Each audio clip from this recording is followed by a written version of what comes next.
আচ্ছা, আমরা বহির্দর্শন পদ্ধতি আগের দিন থেকেই শুরু করে দিয়েছি। তো বহির্দর্শন পদ্ধতির কিছু সুবিধা আমরা আগের দিন জেনেছি। আজকে আমরা বহির্দর্শন পদ্ধতির ত্রুটি বা অসুবিধাগুলো নিয়ে আলোচনা করব। আচ্ছা, তো বহির্দর্শন পদ্ধতির যে অসুবিধা, তার মধ্যে প্রধান অসুবিধা হচ্ছে যে মানুষের মনের একটা প্রবণতা হচ্ছে যে নিজের মতো করে অপরকে দেখা। যেমন যেমন যেমন যেটা হয় যে আহ কি হয়, যেমন নিজের মতো করে, যেমন ধরা যাক যে আমি যদি খুব সৎ ব্যক্তি হই, তাহলে আমি ধরা যাক যে আমি কোনো সময় অন্যকে কখনোই ভাবতেই পারবো না যে সে অসৎ হতে পারে বা সে আমার সাথে খারাপ করতে পারে। হ্যাঁ, আমি যদি খুব ভালো ব্যক্তি হই, ধরা যাক যে আমি একজন খুব ভালো মানুষ, আমি কখনোই অন্যের ক্ষতি করি না, অন্যের খারাপ করি না, তো আমি ভাবতেও পারবো না যে অন্যে আমার কখনো খারাপ করতে পারে। কারণ আমার এটা টেন্ডেন্সি হয় কি, যে নিজের মতো করে অন্যকে দেখা। ফলে যেটা হয় হয় সেটা হচ্ছে যে অন্যকে বুঝতে ভুল হয়ে যায়। ঠিক আছে, ফলে অন্যের যে আচরণ সেটা দেখে আমরা অন্যকে বুঝতে ভুল করি। কারণ আমি ভাবি কি, আমার মতোই তো সে, তার মানে নিজের মতো করে অন্যকে দেখছি, ফলে ভুল হয়ে যায়। আবার যদি কেউ খুব অসৎ হয়, খুব যদি খারাপ কেউ মানুষ, কোনো মানুষ থাকেন, তাহলে তার ক্ষেত্রে কি হয়, তার ক্ষেত্রে তিনি যেহেতু নিজে সেই রকম, নিজে যেহেতু ওই রকম খারাপ, বা হয় না যে খুব কুচুটে বা খুব মানে কি বলবো, খুব কি বলবো, অন্যের শুধু ক্ষতি করতে চায় চায় এমন মানুষ তো থাকেই জগতে। তো সেই রকম মানুষের ক্ষেত্রে কি হয়, সে সবসময় ভাবতে থাকে যে অন্য মানুষটাও তার সবসময় ক্ষতি করবে। কারণ কি, মানুষের টেন্ডেন্সি এটা, সে নিজে যেমন সেরকম সে অন্যকে আহ, দেখতে থাকে আর কি। হ্যাঁ, সে নিজে যেমন সেরকম ভাবেই সে অন্যকে ভাবে। তো অন্যের আচরণ দেখে সে তাকে তার মানে প্রকৃত সেই আচরণের অর্থ প্রকৃত সবসময় বুঝতে পারবে এমন হয় না।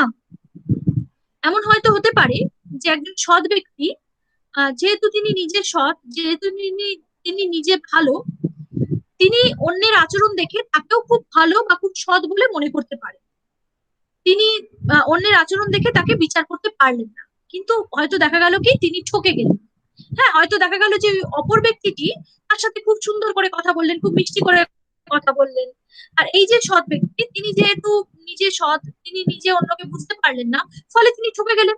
তার মানে কি, তার মানে বাহ্যিক আচরণ দেখে যে সবসময় মানুষের ওই আচরণের অর্থ আমরা যে মানে সবসময় যে আমরা যেটা করতে চেষ্টা করি, সেটা হয়ে যায় কি, আমার নিজের মতো করে করা হয়ে যায়। কারণ কি, আমি নিজে যেরকম সেরকম ভাবেই আমি দুনিয়াকে দেখার চেষ্টা করি। আমি নিজে যেরকম সেরকম ভাবে আমি দুনিয়াকে ভাবি। ঠিক আছে, ফলে কি হয়, ফলে অনেক সময় আমি আমার ক্ষেত্রে আমার অন্যকে দেখাটা ভুল হয়ে যায়। বা অসৎ ব্যক্তি সে সবসময় ভাবে যে অন্যে তার ক্ষতি করছে, বা অন্যে যদি তাকে ধরা যাক অসৎ ব্যক্তিটি অনেক সমস্যায় পড়েছে। হ্যাঁ, খুব সমস্যায় পড়েছে, বা তার খুব কোথাও কোনো অসুবিধা হয়েছে, বা তার খুব কোথাও কোনো কষ্ট হয়েছে। এবার অন্য একজন ব্যক্তি তাকে যদি পিঠে হাত রাখে বা তাকে যদি সান্ত্বনা দিতে আসে, তাহলে তিনি ভাববেন কি যে ওই যে ব্যক্তিটি তাকে সান্ত্বনা দিতে এসেছেন, তিনি আসলে তাকে সান্ত্বনা দিচ্ছেন না, আসলে তার মনের ভেতরে অনেক কুচুটে ভাব ভরে রয়েছে। তিনি আসলে তাকে মানে দেখানোর সান্ত্বনা দিচ্ছেন, এরকমও হতে পারে। কারণ কি, এই ব্যক্তি যে অসৎ ব্যক্তি তিনি সেটাই করে থাকেন, তো সেই জন্য তিনি ভাবেন যে অন্য লোক তার সাথে সেটাই করছে।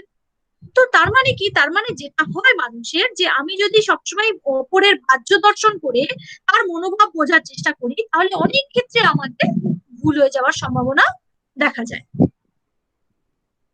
এছাড়া যখন এই ভুলের সম্ভাবনা আরো বেশি কখন হয়, হয় হচ্ছে যখন আমরা মানে আমাদের পোষা কুকুর, বিড়াল, পাখি, এইসব পোষা পশু পাখিকে যখন বোঝার চেষ্টা করি, তখন তো ভুল হওয়ার সম্ভাবনা আরো অনেক বেশি হয়। কেন কেন ভুল হওয়ার সম্ভাবনা বেশি হয়? কারণ আমি কি করছি, আমি আমার মানসিকতা দিয়ে তাকে বোঝার চেষ্টা করছি। বা আমি একজন বড় মানুষ, আমি যখন একটা বাচ্চাকে বোঝার চেষ্টা করি, তখনও ভুল হওয়ার সম্ভাবনা খুব বেশি হয়। কেন বেশি হয়? কারণ আমি যদি ওই বাচ্চাটাকে বোঝার চেষ্টা আমাকে করতে হয়, তাহলে আমাকে ওর স্তরে গিয়ে ওকে বোঝার চেষ্টা করতে হবে। আমি যদি ওই বাচ্চাটাকে বোঝার চেষ্টা করি আমার স্তরে থেকে, আমার মেন্টাল স্টেটে থেকে, তাহলে কিন্তু আমি ওই বাচ্চাটাকে বোঝার চেষ্টা করলেও করতে পারবো না। ঠিক আছে, আমি যদি বাচ্চাটার আচরণকে দেখে তাকে বোঝার চেষ্টা করি, তাহলে তাকে আমি বুঝতে পারবো না। আমাকে ওকে বুঝতে হবে ওর স্তরে নেমে, ওর অবস্থায়, ওর জায়গায় নেমে আমাকে ওকে বুঝতে হবে। ঠিক সেরকম একটা পোষা কুকুর বা বিড়ালকে বুঝতে হলে তার স্তরে নেমেই তাকে বুঝতে হবে। আমার স্তরে আমি একজন মানুষ, আমি একজন বুদ্ধিমান মানুষ, আমি একজন বুদ্ধিমান শিক্ষিত মানুষ, আমি আমার স্তরে থেকে আমি একটা কুকুর বা বিড়ালকে যদি বোঝার চেষ্টা করি, তাহলে সেটা কিন্তু হবে না। সেই জন্য একজন মনোবিদ বলছেন, যেমন প্রাণী মনোবিদ লয়েড মর্গ্যান বলছেন যে মানে যখন তুমি মনুষ্যতর প্রাণীকে বুঝবে, তখন সেই মনুষ্যতর প্রাণীর মানসিকতার আলোকেই তাকে বুঝতে হবে। মনুষ্যতর প্রাণী মানে কি? যারা মনুষ্য অপেক্ষা ইতর প্রাণী, অর্থাৎ ওই কুকুর বিড়াল এগুলো।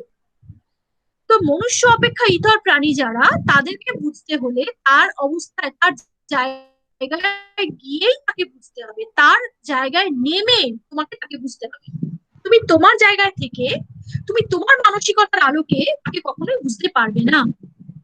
তার মানে কি? তার মানে এর দ্বারা এই ত্রুটিটা এটাই পেলাম যে আহ বাহ্য দর্শনের দ্বারা আমাদের যেটা প্রথম সমস্যা হয়ে যায়, সেটা হচ্ছে যে আমি নিজের মতো করে অপরকে বোঝার চেষ্টা করি।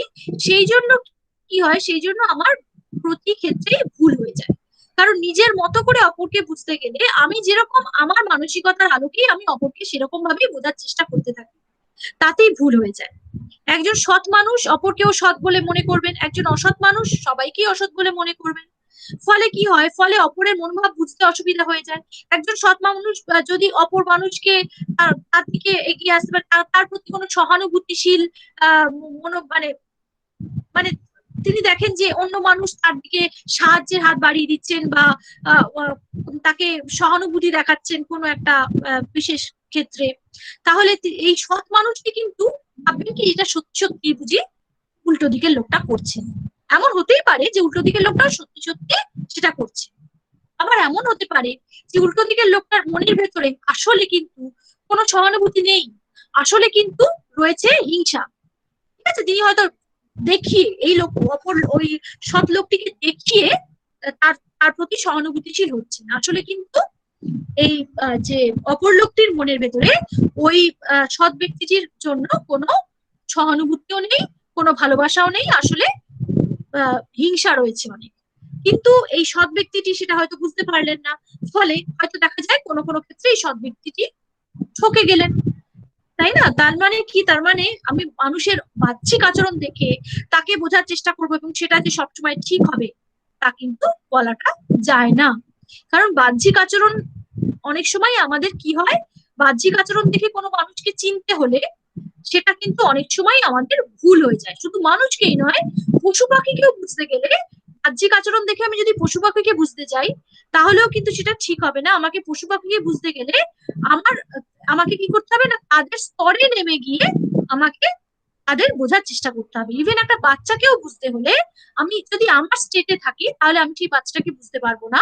আমাকে ওই বাচ্চাটাকে বুঝতে গেলে আমাকে ওই বাচ্চাটার মানসিক মানসিক স্তরে নেমে গিয়ে আমাকে তবেই গিয়ে ওই বাচ্চাটাকে বুঝতে হবে। এছাড়া অন্য আপত্তি কি না, আরো কেউ বলছেন যে পর্যবেক্ষক যদি পক্ষপাত দুষ্ট হয়, তাহলে কি হয়, তাহলেও মানসিক অবস্থার অনুমানটা সঠিক হয় না। পর্যবেক্ষক যদি পক্ষপাত দুষ্ট হন, পক্ষপাত দুষ্ট হন মানে কি? ধরা যাক যে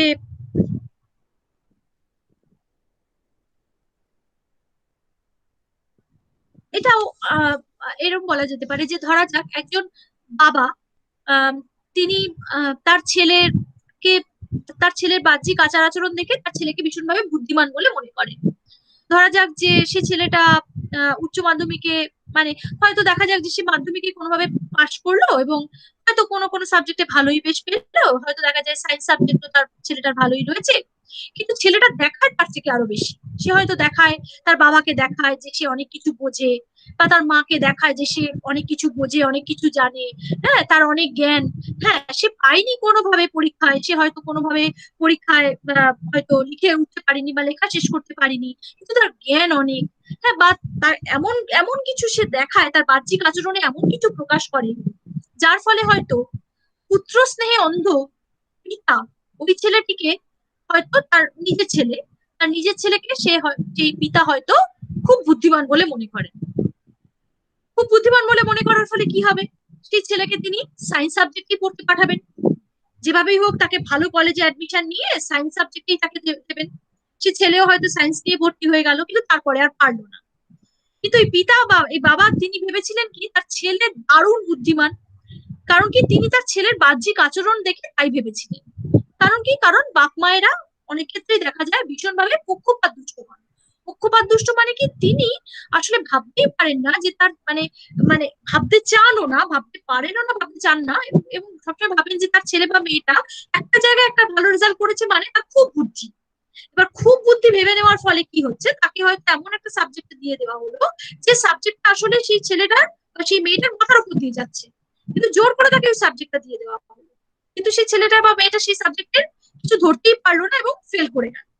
দোষটা কার? কাকে দোষ দেব? সেই ছেলেটা বা সেই মেয়েটার কত বয়স হয়েছে, তারা হয়তো, হ্যাঁ, মাধ্যমিক দিচ্ছে যখন, তখন একটা বয়স তো নিশ্চয়ই হয়েছে, তারও বোঝা উচিত ছিল। তারও তার বাবা মাকে বোঝানো উচিত ছিল যে না বাবা বা না মা, আমি এগুলো নিয়ে পড়লে পারবো না, আমাকে এমন একটা সাবজেক্ট দাও যেটা আমি পারি। কিন্তু সে সেটাও করেনি। সে তার আচরণে খুব একটা অন্যরকম ভাব দেখায়, যে ভাবটা দেখিয়ে তার বাবা মা সেই ছেলেটিকে বা সেই মেয়েটিকে খুব বুদ্ধিমান বলে মনে করেন বা খুব বুদ্ধিমতী বলে মনে করেন। ফলে কি হচ্ছে, ফলে এইরকম ভুল হয়ে যায়। তার মানে কি, তার মানে আচরণ যদি পক্ষপাত দুষ্ট হয়, মানে মানে মানে সরি মানে পর্যবেক্ষক যদি পক্ষপাত দুষ্ট হন, পর্যবেক্ষক মানে যিনি ওই অপরের আচরণ যিনি পর্যবেক্ষণ করছেন, মানে এক্ষেত্রে বাবা, বাবা ছেলের আচরণ পর্যবেক্ষণ করেছেন বা বাবা মেয়ের আচরণ পর্যবেক্ষণ করেছেন, কিন্তু তিনি কিভাবে পর্যবেক্ষণ করছেন, যেটা পক্ষপাত দুষ্ট হয়ে পর্যবেক্ষণ করছেন। তিনি ধরেই নিচ্ছেন যে তার ছেলে বা মেয়েটা খুব বুদ্ধিমতী বা বুদ্ধিমান, তিনি ধরেই নিচ্ছেন। তাহলে তিনি যদি ধরেই নেন, তিনি যদি পক্ষপাত দুষ্ট হয়ে এটা করেন, তাহলে সেক্ষেত্রে কি হয়, তাহলে সেক্ষেত্রে ছেলে বা মেয়েটার ভবিষ্যৎ কিন্তু অন্ধকার হয়ে যায়। কারণ কি, অনেক ক্ষেত্রে যে ডিসিশনটা নেওয়া হয় সেই ডিসিশন কিন্তু ভুল হয়ে যেতে পারে। ফলে মানে পর্যবেক্ষকই যদি পক্ষপাত দুষ্ট হন, তাহলে কি হয়, তাহলে মানে যার তিনি পর্যবেক্ষণ করছেন, যার আচরণ তিনি পর্যবেক্ষণ করছেন, তার আচরণটাকে তিনি সঠিকভাবে পর্যবেক্ষণ করতে পারবেন না। ফলে কি হবে, ফলে তার সেই আচরণ পর্যবেক্ষণ করে তার যে সিদ্ধান্তে তিনি আসবেন, সেই সিদ্ধান্তটা তিনি ঠিক মতো নিতে পারবেন না। ফলে সবটাই ভুল হয়ে যায়। আর এইটা এই আগের আপত্তির মতো করে এই ক্ষেত্রেও বলা যায় যে যদি আমি খুব পক্ষপাত দুষ্ট হই, এই ক্ষেত্রে কি হয়, সেক্ষেত্রে ধরা যাক আমার অনেক স্টুডেন্ট রয়েছে, কিন্তু কোনো কোনো স্টুডেন্টের প্রতি আমি খুব বেশি পক্ষপাত দুষ্ট। আমি মনে করি এরাই আমার সব থেকে ভালো স্টুডেন্ট, অন্যরা কেউ ভালো স্টুডেন্ট নয়। যদি আমি এরকম ভাবে পক্ষপাত দুষ্ট হই, মানে সত্যি যদি আমি এরকম টিচার হই যে কোনো একটা স্টুডেন্ট সত্যি খুব ভালো হওয়া সত্ত্বেও আমি তাকে, যে তুমি খুব পক্ষপাত দুষ্ট, সেহেতু আমি হয়তো মনে করলাম যে না না, এই স্টুডেন্ট মোটেই মানে ভালো নয়, শুধু এক অন্য স্টুডেন্টরাই ভালো, আমি কোনো পার্টিকুলার কোনো স্টুডেন্টের ভালো ভাবলাম এবং তাদেরকে আমি বেশি করে পড়াতে থাকলাম। যদি আমি এরকম হই, তাহলে যে ভালো, সত্যি যে ভালো স্টুডেন্ট, সে নেগলেক্টেড হবে। তার প্রতি আমার মানে যে আচরণ হবে, আচরণ করব, সেটা অন্যায় আচরণ হবে। এটা একটা হয়। আর এছাড়া দেখা যায় যে মানে যদি আমি পর্যবেক্ষক হই এবং আমি যদি আমার স্টুডেন্টদের আচরণকে পর্যবেক্ষণ করি, পর্যবেক্ষণ করে যদি, কিন্তু আমি যদি পক্ষপাত দুষ্ট হয়ে পর্যবেক্ষণ করি, তাহলে যে স্টুডেন্টরা আমাকে এসে খুব ম্যাম ম্যাম ম্যাম ম্যাম করে, তাদেরকে আমি একটু হয়তো বেশি নাম্বার দিয়ে দিলাম। যে স্টুডেন্টরা এসে আমাকে ম্যাম ম্যাম ম্যাম ম্যাম করে না, তাদেরকে আমি কম নাম্বার দিলাম। সেটাও কি উচিত হবে? কখনোই সেটা উচিত হবে না। তার মানে কি, তার মানে কারোর আচরণের ওপর লক্ষ্য করে, হ্যাঁ, মানে সে তার তার মানেই যে সেই স্টুডেন্টকে আমি খুব ভালো ভাবলাম বা সেই স্টুডেন্ট জীবনে খুব উন্নতি করতে পারবে তার আচরণ দেখে, কারণ সে এমনই আচরণ কিছু হয়তো করলো, যে আচরণ দেখে আমি একেবারেই হয়তো মানে গলে গেলাম, হ্যাঁ, বিগলিত হয়ে গেলাম, এবং তাকে হয়তো আমি বেশি নাম্বার দিলাম বা তাকে হয়তো আমি বেশি পড়ালাম। হ্যাঁ, এরকম যদি আমি করি, তাহলে সেটা কি ঠিক হবে? সেটা কখনোই ঠিক হবে না, সেটা অন্যায় হবে। তার মানে পক্ষপাত দুষ্ট হয়ে কখনোই পর্যবেক্ষণ করা উচিত নয় অন্যের আচরণ। যদি আমরা পক্ষপাত দুষ্ট হয়ে অন্যের আচরণ পর্যবেক্ষণ করি, তাহলে আমার পর্যবেক্ষণটা ভুল হয়ে যাবে, তাহলে সেই পর্যবেক্ষণকে আর প্রকৃত পর্যবেক্ষণ বলা যাবে না। কিন্তু সেটা হয়ে থাকে অনেক ক্ষেত্রে, পক্ষপাত দুষ্ট পর্যবেক্ষণ হয়ে থাকে। যেরকম আমি বললাম, একজন বাবা তিনি পক্ষপাত দুষ্ট হয়ে তার মেয়ে বা ছেলেটিকে দেখছেন, কারণ তিনি আগে থেকেই ধরে নিয়েছেন যে তার মেয়ে বা ছেলেটি খুব বুদ্ধিমান, তা না হলে সে কি করে এতগুলো পাশ করে আসতে পারে। ধরা যাক ছেলে বা মেয়েটি বিয়ে পাশও করে গেল, কিন্তু ফলে তার বাবা বা মা সেই ছেলে বা মেয়েটিকে খুব বুদ্ধিমান বলে ভাবতে থাকলেন, তাহলে সেটাও কি ঠিক হবে? সেটাও ঠিক হবে না। উচিত কি, উচিত হচ্ছে নিরপেক্ষ ভাবে দেখা যে সত্যি কি তার ছেলে বা মেয়েটা বুদ্ধিমান, নাকি তার ছেলে বা মেয়েটা আসলে একজন মিডিওকার স্টুডেন্ট, সাধারণ মানের স্টুডেন্ট, মুখস্থ করেছে, পড়েছে, পেরে গেছে। এমন নয় যে ছেলে বা মেয়েটার অত্যন্ত বুদ্ধি রয়েছে, সেরকমও নয়। হ্যাঁ, আবার এমন নয় যে একেবারেই বুদ্ধি নেই, তাও নয়। কিন্তু আমরা যদি এরকম ভাবতে থাকি, বা কোনো বাবা যদি এরকম ভাবতে থাকেন বা তার ছেলে বা মেয়েটার অত্যন্ত বুদ্ধি, তাহলে তিনি হয়তো সেই আহ, আহ, কথা ভেবে তার ছেলে বা মেয়েটি সম্বন্ধে এমন একটা ডিসিশন নিতে পারেন, যে ডিসিশনটা নেওয়া মানে সেই ছেলে বা মেয়েটির পক্ষে, সেই ছেলে বা মেয়েটির জন্যই একটা ফ্যাটাল হয়ে যেতে পারে বা খারাপ হয়ে যেতে পারে। হ্যাঁ, হয়তো দেখা যায় যে সেই ছেলে বা মেয়েটি একেবারেই মানে মানে অত বুদ্ধিমান নয়, কিন্তু বাবা তাকে জোর করে ইঞ্জিনিয়ারিং এ ভর্তি করে দিলেন, তাহলে সেটা কি ঠিক হবে? কখনোই ঠিক হবে না। দেখা যাবে যে সে ছেলে বা মেয়েটি বেশি দিন আর ইঞ্জিনিয়ারিং করে উঠতে পারবে না, হ্যাঁ, ফেল করে গেল। আচ্ছা, এছাড়া কি না, ব্যক্তির শিক্ষা দীক্ষা, স্বভাব চরিত্র, মেজাজ, ধাঁচ, সংস্কার, সংস্কৃতি সম্বন্ধে কিছু জ্ঞান না থাকলে আহ শুধু আচরণ পর্যবেক্ষণ করে তার মানসবৃত্তি সম্বন্ধে জ্ঞান লাভ করা সম্ভব নয়। যেমন বলা হচ্ছে কি যে এরকম অনেকেই থাকবেন যে যারা আহ, মানে এরকম কিছু ধূর্ত বা কপট ব্যক্তি থাকবেন, যারা হয়তো দেখা যায় যে তাদের মনোভাব ভীষণভাবে গোপন রাখতে পারেন।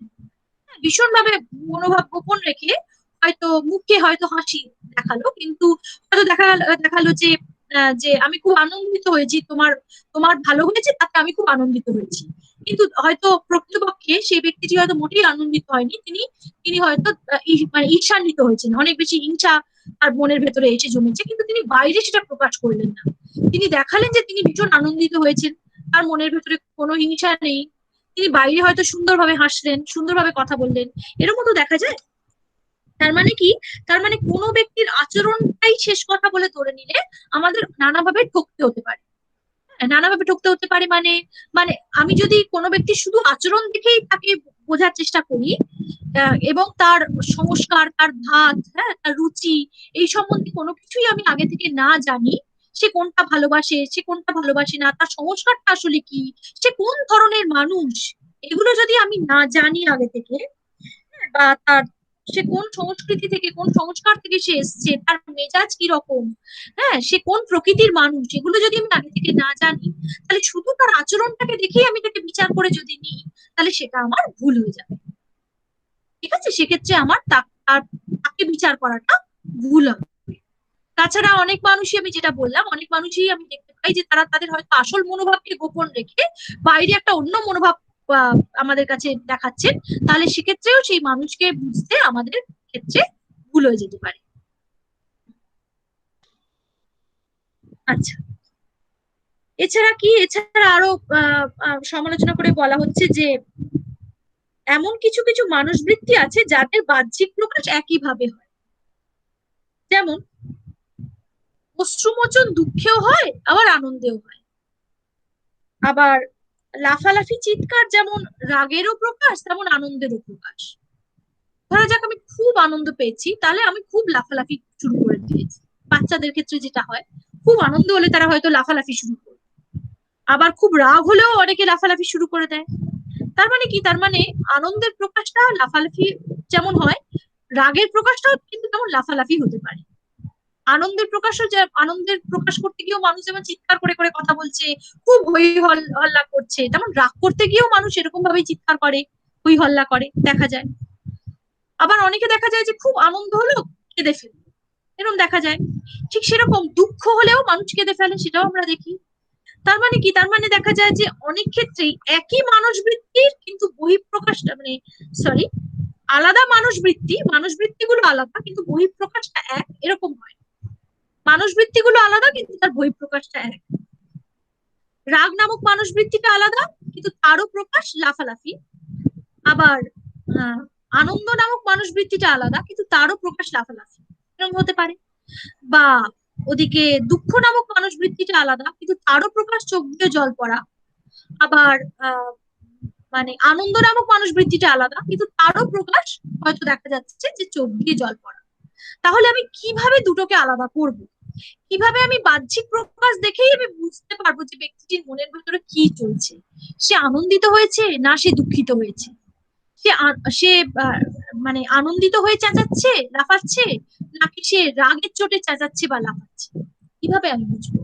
তার মানে কি বাহ্যিক প্রকাশ দেখেই কোনো মানুষকে বুঝে যাব আচরণটাই শেষ কথা? এটার কিন্তু কোনো মানে এটার বিরুদ্ধে প্রচুর সমালোচনা কিভাবে আসতে থাকবে। ঠিক আছে, তার কারণ কি বাহ্যিক প্রকাশ অনেক সময় একই রকম হতে হতে পারে কিন্তু মানুষ বৃত্তিগুলো আলাদা আলাদা হয়ে যেতে পারে।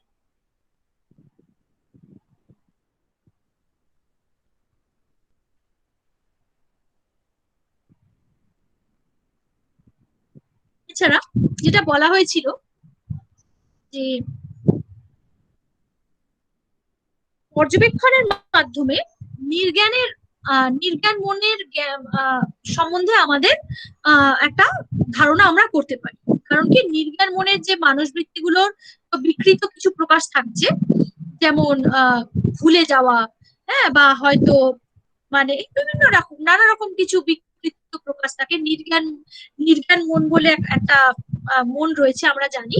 মনোবিদ ফ্রয়েড আমাদেরকে এটা শিখিয়েছেন যে মানুষের মনের এক বৃহৎ অংশই হচ্ছে নির্জ্ঞান মন। তো সেই নির্জ্ঞান মন বা অচেতন মনের মানুষবৃত্তির যে বিকৃত প্রকাশ, নির্জ্ঞান মনের যে মানুষবৃত্তি গুলো আছে তার যে বিকৃত ভাবে যেভাবে প্রকাশ হয়, সেই বা সূচিবায়ুগ্রস্ত যে বারবার হাত ধোয়া, বারবার ঘর মোছা ইত্যাদি, এইগুলো আসলে নির্জ্ঞান মনকে ইন্ডিকেট করে। মানুষের ওই নির্জ্ঞান মনের ভেতরেই কোনো অসুখকে ইন্ডিকেট করে, হ্যাঁ, কোনো প্রবলেমকে ইন্ডিকেট করে, মানে বোঝায়। তো এই যে তার বিকৃত যে প্রকাশগুলো হচ্ছে, তো আমরা যখন বহির্দর্শনের সুবিধা পড়েছিলাম তখন আমরা দেখেছিলাম যে নির্জ্ঞান মনের এই প্রকাশগুলোর দ্বারা আমরা বাহ্যিক প্রকাশগুলোর দ্বারা আমি নির্জ্ঞান মনকে জানতে পারি, মানে নির্জ্ঞান মন যে আছে সেই সম্বন্ধে আমি বুঝতে পারি। এটা বুঝতে পারি কারণ কি, কারণ নির্জ্ঞান মনের ওই বিকৃত বাহ্যিক প্রকাশগুলোর দ্বারা। আর বাহ্যিক প্রকাশগুলো দ্বারা মানে কি, মানে বাহ্যিক প্রকাশগুলোকে পর্যবেক্ষণ করেই আমি বুঝতে পারি যে ওই বাহ্যিক প্রকাশগুলো হচ্ছে নির্জ্ঞান মনেরই বাহ্যিক প্রকাশ। কিন্তু বলা হচ্ছে যে এই হিসাবে একটা সমালোচনা করা হচ্ছে যে নির্জ্ঞান মনের বাহ্যিক প্রকাশগুলো আসলে কিন্তু সরাসরি হয় না, বিকৃত ভাবে হয়।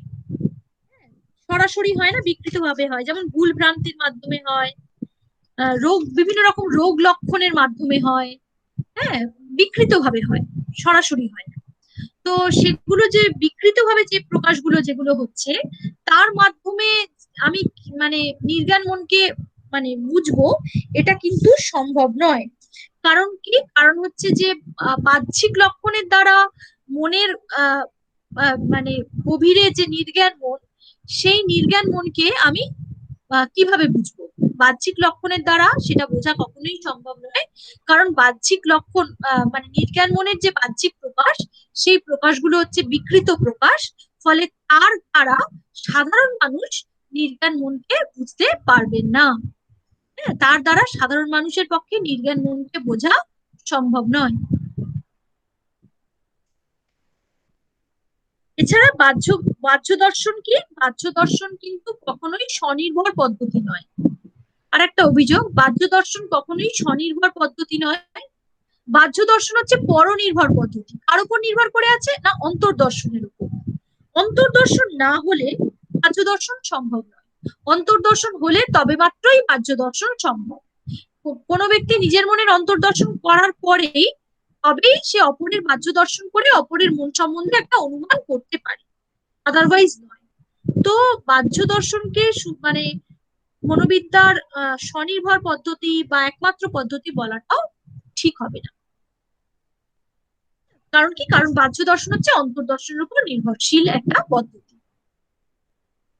তো নির্ভরশীল পদ্ধতিকে আমরা কখনোই আহ কি বলবো, মানে নির্ভরশীল যেহেতু সেই পদ্ধতিটা একটা অন্য পদ্ধতির উপর নির্ভরশীল, সেই জন্য সেই পদ্ধতিকে আমি আহ মানে খুব বেশি প্রাধান্য দিতে পারি না, খুব বেশি ভ্যালু দিই না, অর্থাৎ বাহ্য দর্শনকে আমি খুব বেশি ভ্যালু দিই না। তার মূল্যটা আমাদের কাছে খুব বেশি নয়। তার কারণ কি, তার কারণ হচ্ছে যে এই বাহ্য দর্শন পদ্ধতি হচ্ছে অন্য পদ্ধতির উপর নির্ভরশীল পদ্ধতি। তাই তাহলে কি কি অসুবিধা বললাম আজকে মেয়েরা বাহ্য দর্শন সম্বন্ধে একটু শুনি।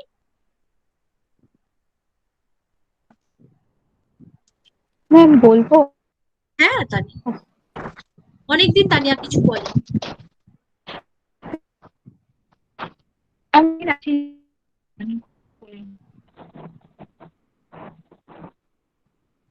ফার্স্টে হ্যাঁ হচ্ছে তানিয়া। এক নম্বর অসুবিধাটা, এক নম্বর ত্রুটি বা অসুবিধা হলো মানুষ নিজে যেমন অন্যকে তেমন ভাবে।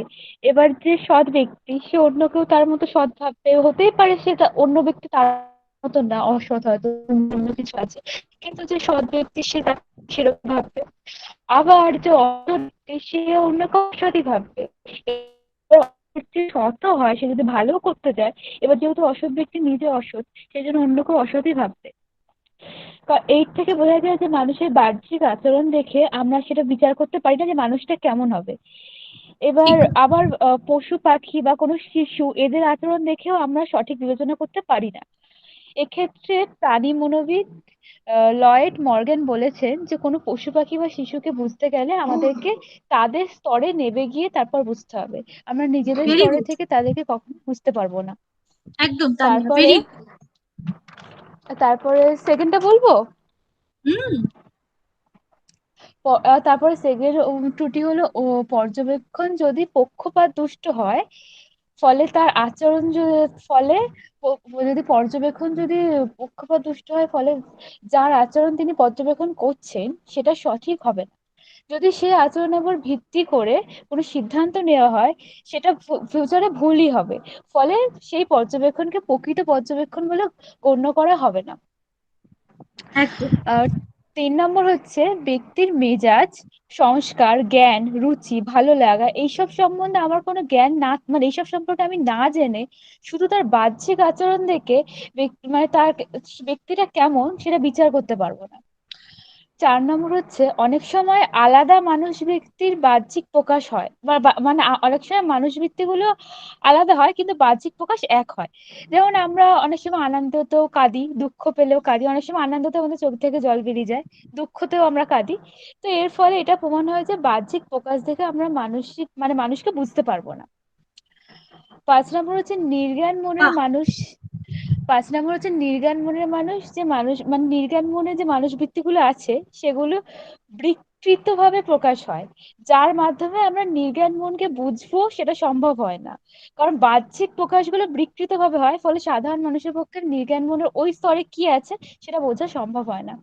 আর লাস্ট একদম। হচ্ছে বাহ্য দর্শন কখনো স্বনির্ভর পদ্ধতি নয়, পরনির্ভর পদ্ধতি, কারণ অন্তর্দর্শন ছাড়া বাহ্য দর্শন হয় না। আর যেটা বাহ। নির্ভরশীল, যে পদ্ধতি অন্যের উপর নির্ভরশীল, সেটাকে আমরা খুব বেশি প্রাধান্য দিই না। বাহ Tania, very good, very very good. Tania তো পুরোটাই বলে দিল। খুব হ্যাঁ ভালো। ম্যাম। একদম বাহ। বাহ, খুব সুন্দর বুঝেছি। আচ্ছা সায়নী, বাহ্য হ্যাঁ ম্যাম। দর্শন পদ্ধতির সুবিধা, পুরনো পড়া বলছি, বাহ্য দর্শন পদ্ধতির সুবিধা। সুবিধাগুলো বলবো? হ্যাঁ, ও যেহেতু বলে দিল হ্যাঁ ম্যাম। অসুবিধাগুলো, তা নাহলে আমি জিজ্ঞেস করতাম। পর্যবেক্ষণ পদ্ধতির দ্বারা আমরা অন্যের মনের মানসবৃত্তি সম্পর্কে অনুমান করতে পারি। ঠিক। তারপরে বাহ্য দর্শনের দ্বারা আমরা কোনো বিশেষ ব্যক্তির মনকে জানতে পারি। ম্যাম এখানে বলেছিলেন সেই রবীন্দ্রনাথের কথাটা। কি বলেছিলাম? সেই রবীন্দ্রনাথের মানে তাকে তো আমরা কোনোদিন দেখিনি, এবার কি করে বুঝবো? তাহলে তার ওই আহ তার লেখা বই, ঠিক গান, তারপরে উপন্যাস, এগুলো দেখেই তার আচরণটাকে আমরা বুঝতে পারবো। ঠিক কথা, একদম আর ভেরি গুড। তারপরে এই বাহ্য দর্শনের সাহায্যে আমরা সমষ্টির মনকে জানতে পারি। ঠিক। আর বিদেশিরা যে আমাদের দেশে আসে, তারা তখন এইখানে পর্যবেক্ষণ পদ্ধতি প্রয়োগ করেই বুঝতে চেষ্টা করে আমাদের ভারতের রীতিনীতি, কেমন এখানকার মানুষজন। একদম। তারপরে আহ ফ্রয়েড যে বলেন যে আমাদের মন নির্জ্ঞান, এই অচেতন মনের প্রকাশ দেখা যায় আমাদের যেমন মনের ভুলে বেশিরভাগ যাওয়া। অংশই নির্জ্ঞান, বেশিরভাগ অংশই হ্যাঁ, নির্জ্ঞান। হ্যাঁ ম্যাম। এইটা হচ্ছে এই বাহ্য লক্ষণের সাহায্যেই আমরা বুঝতে পারি। আর তারপর হচ্ছে এইটা হচ্ছে অত্যন্ত সতর্কতার সঙ্গে এই পদ্ধতিটা যদি প্রয়োগ না করি, তাহলে আমাদের প্রকৃত পর্যবেক্ষণ পদ্ধতিটা ঠিক বলা যায় না। মানে তার খুব ফলে এই যে সতর্কের যে সঙ্গে দোষগুলো প্রয়োগ হতে করলে। থাকে, তার হ্যাঁ, ফলে হ্যাঁ, হ্যাঁ, বিভিন্ন রকম দোষ হয়, যে দোষগুলো আমাদের তানিয়া বলেই দিল। তার হ্যাঁ ফলে ম্যাম। বিভিন্ন রকম দোষ হয়ে যায়, কারণ অপর মানুষকে বুঝতেই তো আমার অসুবিধা হয়ে যায় না, কারণ অন্যের কাছ থেকে তুমি ঠকেও যেতে পারি, তাই না? হ্যাঁ অন্যেও ম্যাম। তো কোনো ভান করতে পারে যে যেটা আসলে সে নয়, সে বাহ্যিক লক্ষণে সেরকম দেখাচ্ছে, সেরকম হতে পারে, ফলে আমার হ্যাঁ। ঠকে যাওয়ার সম্ভাবনা থেকে যায়। সেই জন্য অত্যন্ত সতর্কতার সাথে এই পদ্ধতি প্রয়োগ করলে তবেই কি আমি সাকসেস পেতে পারবো, আদারওয়াইজ নয়। হ্যাঁ ম্যাম। ঠিক আছে, very good, very good sir.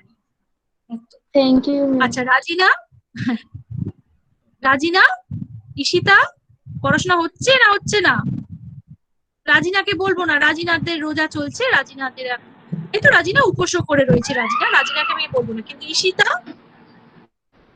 Ishita হ্যাঁ ম্যাম। কি হলো, পড়াশোনা হচ্ছে না হচ্ছে না? ম্যাম হচ্ছে মাঝে মাঝে। তাহলে বলা যাবে ওরা যা বললো, তোর সামনেই বললো, ওরা কিন্তু কিছু করেনি, আমি যা বললাম ওরা সেটাই বলছে। এই এই পদ্ধতির কোনো স্টাডি মেটেরিয়ালও আমি দিইনি। ইভেন ওরা যা বলছে, ওরা ওরা একটু একটু করে ছোট ছোট করে লিখে নেয়, নোট করে নেয়, প্রতিদিন আমি যা বলছি সেটাই ওরা সুন্দর করে গুছিয়ে বলছে। ইভেন আমি যা বললাম ওরা হয়তো দেখা যাবে আমার থেকে ভালো সুন্দর করে গুছিয়ে বলবে। ওরা কিভাবে বলবে? তার মানে ওরা সেইভাবেই শুনছে, সেইভাবেই পড়াটাকে নিচ্ছে, খুব সিরিয়াসলি নিচ্ছে ওরা, খুব মানে খুব মন দিয়ে ভালোবেসে নিচ্ছে। আচ্ছা তাহলে তুই বল চেষ্টা, রাজিনাকে বলছি না বাবা, রাজিনা তুই অফ কর, এখন অফ কর। জিজ্ঞেস করবো আমি তোদের রোজ, মানে হয়ে যাক, ঈদ হয়ে যাক, তারপরে জিজ্ঞেস করবো। রাজিনা মাইকটা অফ করে দে। রাজিনা বোধহয়, আচ্ছা আচ্ছা, ঈশিতা বল, ওরা কি বললো? আজকে কি পড়ালাম? আজকে পড়ালাম পর্যবেক্ষণ পদ্ধতির অসুবিধা, তুই আগের দিনও ছিলি, পর্যবেক্ষণ পদ্ধতির সুবিধাতেও তুই ছিলি, তুই না একটা ম্যাম, অসুবিধা আগের বলতে দিন পারবি? ছিলাম না। আচ্ছা তুই দুই একটা অসুবিধা বলতে পারবি?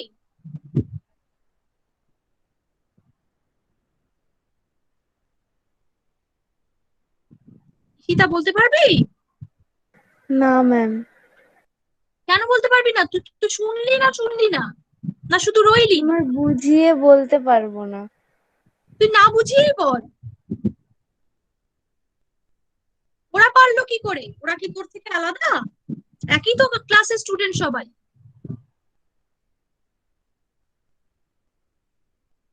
সবাই তো একই ক্লাসের স্টুডেন্ট, ওরা তো আলাদা কিছু নয়। তুই একটা অসুবিধা বল, আমি যদি তোকে পর্যবেক্ষণ করেই তোর সম্বন্ধে সবকিছু বলে দিই, তাহলে কি সেটা ঠিক হবে? আমি যদি বলি ঈশিতা খুব সাজুগুজু করে, ঈশিতা সারাক্ষণ সাজুগুজু নিয়েই ব্যস্ত থাকে, ঈশিতা সারাক্ষণ মুখে মেকআপ করে বা এবং অন্যকেও মেকআপ করায়, এবং ঈশিতা মেয়েটাই এইরকম ভীষণ সাজুগুজু করে, ওরা কোনো দিকে মন নেই, ও শুধুই সাজুগুজু, ও শুধুই নিজের খালি এইসব নিয়ে ব্যস্ত, ওর পড়াশোনার দিকে কোনো মন নেই। ও এবং তার সঙ্গে সঙ্গে আমি যদি মনে করি ঈশিতা মেয়েটা মানে ব্যক্তিগতভাবে অত্যন্ত মানে শয়তান অসভ্য মেয়ে, তাহলে সেটা কি ঠিক হবে? না ঈশিতা ম্যাম। হবে না তো, সেটাই বলতে চাইছি। তার মানে কি, তার মানে যে সাজুগুজু করলেই কেউ খারাপ হয়ে যাচ্ছে তা কিন্তু না, না ম্যাম। মোটেই নয়, কখনোই নয়। তার মানে কি, তার মানে আমি শুধু বাইরেটা দেখে যদি আমি তাকে বলতে চাই যে না তুমি স্টুডেন্ট, তোমার তো এগুলো করা উচিত নয়, তোমার উচিত শুধু পড়াশোনায় মন দেওয়া, এখন তুমি কেন এগুলো করছো, তাহলে তুমি পড়াশোনা ছেড়ে দাও, তাহলে তুমি যে কোনো একটাকে চুজ করো, তুমি তোমার প্রফেশনকে চুজ করো, তুমি যদি মনে করো এটাই আমার প্রফেশন তাহলে তুমি ওর মধ্যেই থাকো, তুমি যদি মনে করো এটাই আমার পড়াশোনার জগৎ তাহলে তুমি এটাতেই থাকো, কিন্তু তুমি দুটোতেই আছো, এবং তুমি মনে করছো পড়াশোনাটা সাইডে আমি চালিয়ে নেবো, কিন্তু সেটা সম্ভব হচ্ছে না তোমার পক্ষে, সেটা আমি জানি। কিন্তু আমি যদি মনে করি তার জন্য তুমি মেয়েটাই অত্যন্ত খারাপ মেয়ে, তাহলে সেটাকে মনে করাটা আমার ঠিক হবে না, হবে না তো ঈশিতা? না ম্যাম। আচ্ছা, তাহলে সেটাই বলছি যে পর্যবেক্ষণ পদ্ধতি তো সেটাই, পর্যবেক্ষণ পদ্ধতিতে কি করছি, পর্যবেক্ষণ পদ্ধতিতে আমরা বাহ্যিক লক্ষণগুলো, বাহ্যিক আচরণগুলো পর্যবেক্ষণ করে কাউকে বিচার করার চেষ্টা করছি। এটাই হচ্ছে মনোবিদ্যার পর্যবেক্ষণ পদ্ধতি, যে আমি বাহ্যিক আচরণকে বিচার করে আমি সেই মানুষটাকে বিচার করার চেষ্টা করছি। কিন্তু সেটা সব ক্ষেত্রে ঠিক হচ্ছে না, কারণ এমন হতেই পারে ঈশিতা মেয়েটা আসলে ব্যক্তিগতভাবে একটা সত্যিই ভালো মেয়ে, ওর যদি এই জায়গাটা না থাকতো, ওকে যদি ছোটবেলা থেকেই পড়াশোনা ওরিয়েন্টেড করে তৈরি করা হতো, ওকে যদি বলা হতো যে না বাবা ওগুলো ছেড়ে দাও, জীবনে তোমার একটা টার্গেট, সেটা হচ্ছে পড়াশোনা ভালো করে আগে বিয়ে পাশ করো, তারপর ভেবো অনেক কিছু লাইন খোলা আছে, আমি বিয়েটা পাশ করে নাও, তাহলে তোমার একটা ডিগ্রিও যদি তোমার না থাকে, ঠিক ডিগ্রি, এখন তো উচ্চ মাধ্যমিককে কোনো ডিগ্রি বলা হয় না, তো এখন যদি অন্তত বিএ পাসটাও যদি তোমার হাতে না থাকে, তাহলে তোমাকে জগতে কেউ বুঝবেও না। এই মানে এই মাথায় যদি এই বুদ্ধিটা ওকে যদি ছোটবেলা থেকে কেউ ঢুকিয়ে দিত, তাহলে ও এই দিকেই থাকতো, কিন্তু ওকে কেউ এই জিনিসটা বোঝায়নি। ওকে বোঝানো হয়েছে কি যে তুমি তো পেয়ে এসছো, তো সুতরাং তুমি তোমার জীবনকে উপভোগ করো, এবং তুমি তোমার জীবনে তুমি একটা কেরিয়ার তৈরি করছো, তাহলে তুমি ওই দিকেই যাও, তোমার তো ওইটা রয়েছে, তুমি ওটা করো, এটাকে সাইডে রাখো। সাইডে রাখলে কিছু হয় না, সাইডে রাখলে সে সাইডেই পড়ে থাকে। আসল ব্যাপারটা চাই, পড়াশোনাকে ও আসলে সাইডে রেখেছে, ফলে ও পড়াশোনার সাইডেই পড়ে আছে, কিন্তু মেয়েটা বেসিক্যালি খারাপ মেয়ে নয়। হয়তো দেখা যাবে ঈশিতা মনের দিক থেকে সত্যি একটা ভালো মেয়ে, কিন্তু ঈশিতার মানে বর্ন আর ব্রট আপটাই এমন ভাবে হয়েছে, মানে ঈশিতার বর্ন আর ব্রট আপ মানে মানে বাড়ির থেকে বেড়ে ওঠাটাই এমন ভাবে হয়েছে যে ঈশিতা ওই জায়গাটা বুঝতেই শেখেনি, সেটা বুঝতেই শেখেনি যে কোনটা ওর প্রাইমারি টার্গেট আর কোনটা ওর সেকেন্ডারি, ও বুঝতেই শেখেনি। ফলে এর ক্ষেত্রে যা হচ্ছে, ওর ক্লাসের প্রতি সেই জায়গাটা থাকছে না, ওর পড়াশোনার প্রতি সেই উৎসাহটা থাকছে না, ক্লাসেও তো জয়েন করছে ঠিকই, কিন্তু পড়াশোনায় সেভাবে ভেতরে ঢুকতে পারছে না, বা বলতে পারলো কনফিডেন্স, মানে বুঝতে পারলো কনফিডেন্স আসছে না, আজকেও হয়তো বলতে পারতো কিন্তু ওর কনফিডেন্স নেই, কারণ ও জানে ও কিছু বললে, যদি ভুল বলে তাহলে ম্যাম হয়তো বকা দেবেন, ম্যাম হয়তো বলবেন যে তুই তো এমনিতেই পড়াশোনা করিস না, তাহলে তুই কি পারবি। আমি কিন্তু তা বলতাম না আজকে ঈশিতাকে, ঈশিতা যদি চেষ্টা করতো আমি ঈশিতাকে উৎসাহ দিতাম, আমি ঈশিতাকে বলবো যে ঠিক আছে ঈশিতা না হয় পিছিয়েই পড়েছে, কিন্তু ঈশিতা চেষ্টা করুক যাতে ও ওর বন্ধুদের সাথে এগিয়ে আসতে পারে, বন্ধুদেরকে ধরতে পারে। ঈশিতা পিছিয়ে পড়েছে কারণ ঈশিতার বাড়ির পরিবেশই এরকম যে ঈশিতাকে তৈরি করা হয়নি, ঈশিতা তৈরি হয়েছে একটা অন্যরকম ভাবে, একটা নেগেটিভ ব্যাপার দিয়ে ওর তৈরি হয়েছে, ফলে ওকে ওর ওই জায়গাগুলোকে কেউ ধরিয়েও দেয়নি, ফলে ওকে ওই জায়গাগুলো কখনো কেউ দেখিয়েও দেয়নি। কিন্তু এই দিয়ে যদি আমি একটা মেয়েকে জাজ করি এবং ওর বাহ্যিক লক্ষণগুলো দেখে যদি আমি ওকে জাজ করি, তাহলে সেটা আমার অন্যায় হবে। ও আমার স্টুডেন্ট, অন্যান্য স্টুডেন্টের মতোই ও আমার স্টুডেন্ট, অন্যান্য স্টুডেন্টদের বয়সের মতোই ও এই বয়সেরই একটা মেয়ে, ফলে ওকে আমার জাজ করাটা এভাবে ঠিক হবে না। কারণ কলেজে যখন এসছে ঈশিতাকে, তখন আমি দেখেছি পার্সোনালি ও ভয় পায়, অন্যান্য ম্যামেদের একটু ভয় পায়, আমাকে বরঞ্চ ওর অনেক বেশি কমফোর্ট লাগে। হ্যাঁ হয়তো আমি জানি না, আমি অনেক বকা দিই, তবুও হয়তো আমার কাছে ও একটু কমফোর্ট ফিল করে বলে আমার মনে হয়। হ্যাঁ, কারণ ও একটু ভয় পায়, ভয় পায় তার কারণ ও জানে যে ও পড়াশোনাটা করে না, সেই জন্যই ও ভয় পায়। কিন্তু আমি জানি যে ও চেষ্টা করলেও পারবে, আমি দেখেছি ওর বুদ্ধি আছে, ও যখন কোনো সময় ক্লাসে চেষ্টা করেছে, যখন ক্লাসে কোনো সময় লজিক করিয়েছি ও চেষ্টা করেছে, আমি দেখেছি ও ভালোই করেছে, কিন্তু সেটা খুব সাময়িক, খুব অল্প সময়ের জন্য, খুব সাময়িক, ফলে ওইটা দিয়ে ওইটা বললে হবে না। হ্যাঁ হয়তো ভেতরে মেয়েটা হয়তো মানে ভেতরেও মেয়েটা নিশ্চয়ই ভালো, আমি যেটা মনেও করি, এবং ওর বুদ্ধিও আছে যথেষ্ট, এটাও আমি মনে করি। কিন্তু ওর বুদ্ধিটাকে ও ঠিক রাইট জায়গায় ও লাগাচ্ছে না এখনো, ফলে ও এখনো পিছিয়ে রয়েছে, ফলে ও এখনো ভয় পাচ্ছে, ওর এখনো বন্ধুদের মধ্যে বলতে অসুবিধা হচ্ছে, কারণ ও জানে ও বন্ধুদের থেকে পিছিয়ে আছে। আমি বলবো ঈশিতা, বন্ধুদের থেকে পিছিয়ে থাকলেও থাক, কিন্তু তুই চেষ্টা কর, কারণ চেষ্টা না করলে তাহলে কিন্তু পুরোপুরি পিছিয়ে পড়বি। তোর ভুল হোক, তুই আমার কাছে বকা খাইবেন, কিন্তু তুই চেষ্টা কর। তুই যদি মানে চেষ্টা না করিস, তুই যদি খালি চুপ করে থাকিস, তুই যদি মানে রেসপন্ডই না করিস, তাহলে কিন্তু তুই অলরেডি যা পিছিয়ে পড়ছিস, তুই আরো পিছিয়ে পড়বি।